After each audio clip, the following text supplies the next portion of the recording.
If you're in calculus, you know that the derivative of natural log of x is 1 over x, and maybe you even know that the derivative of log base b of x equals 1 over natural log of b times x.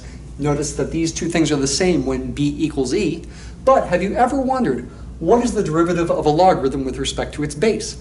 What is the derivative with respect to x of log base x of a constant c?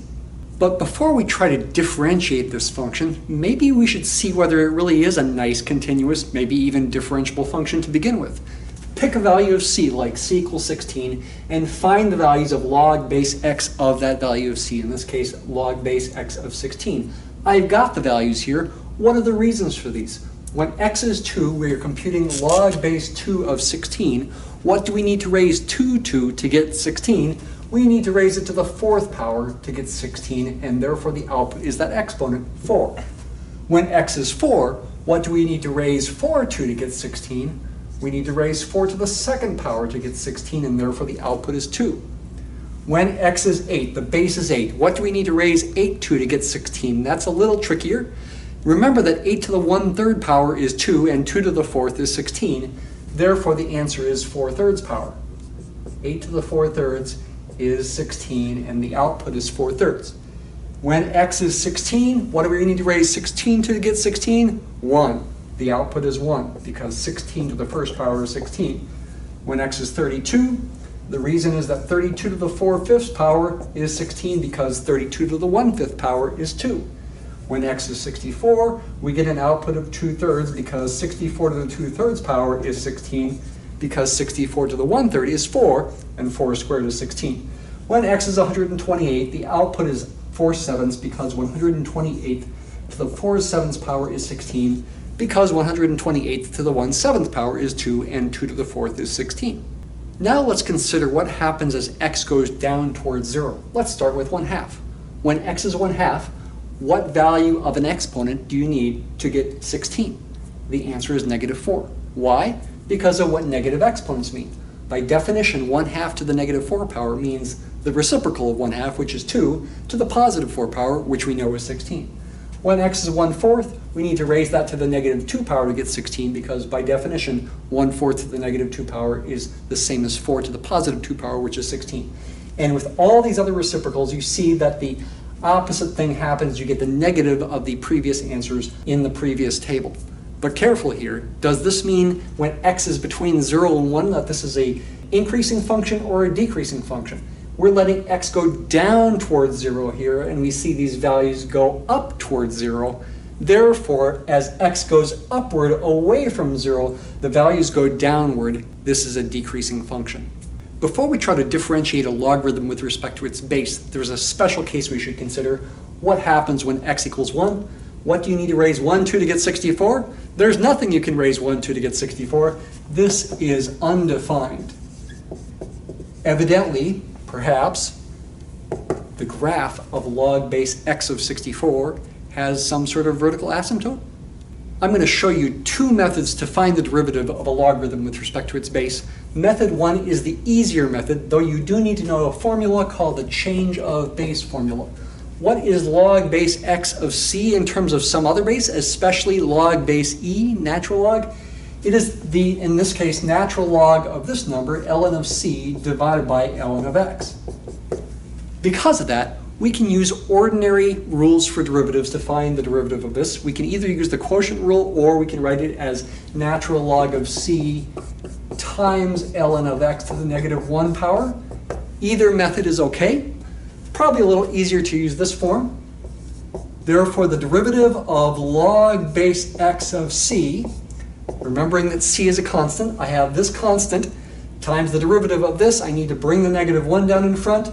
So I get negative natural log of c times, I need to subtract 1 from that exponent, natural log of x to the -2 power, and then I need to multiply by the chain rule times the derivative of natural log of x, which is 1 over x. This can then be simplified to our answer, negative of the fraction natural log of c divided by x times natural log of x quantity squared. Notice that when x is positive and not equal to 1, this is defined in negative when c is also bigger than 1.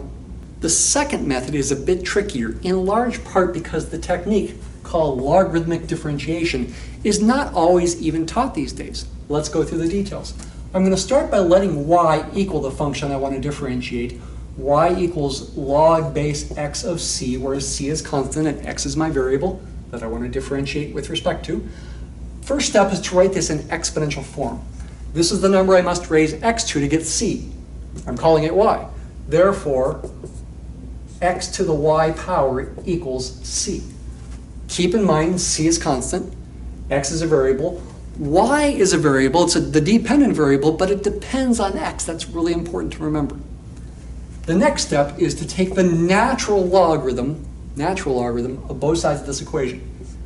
Natural log of x to the y is natural log of c, and then use a property of logarithms that allows you to bring this exponent, this y, down in front of the logarithm. I can write this as y times natural log of x equals natural log of c. Now, differentiate. C is constant, therefore natural log of c is constant. The derivative of natural log of c is 0. On the left side, I need to use the product rule. X is a variable, so is y, but y depends on x. It's a function of x. I need to use the product rule. Don't treat that as constant.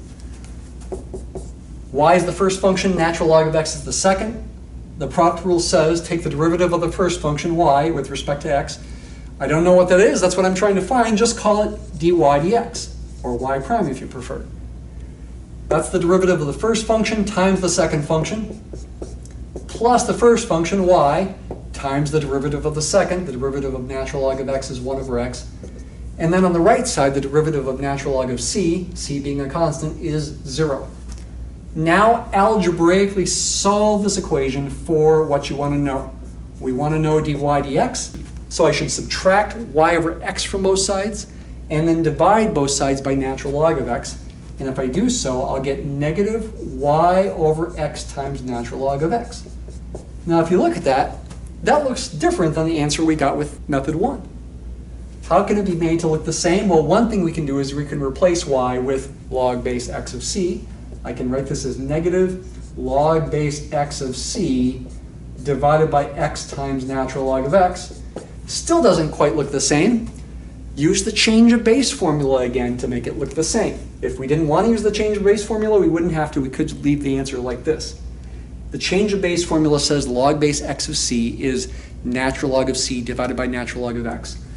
Therefore, this simplifies to negative ln of c divided by x times natural log of x quantity squared.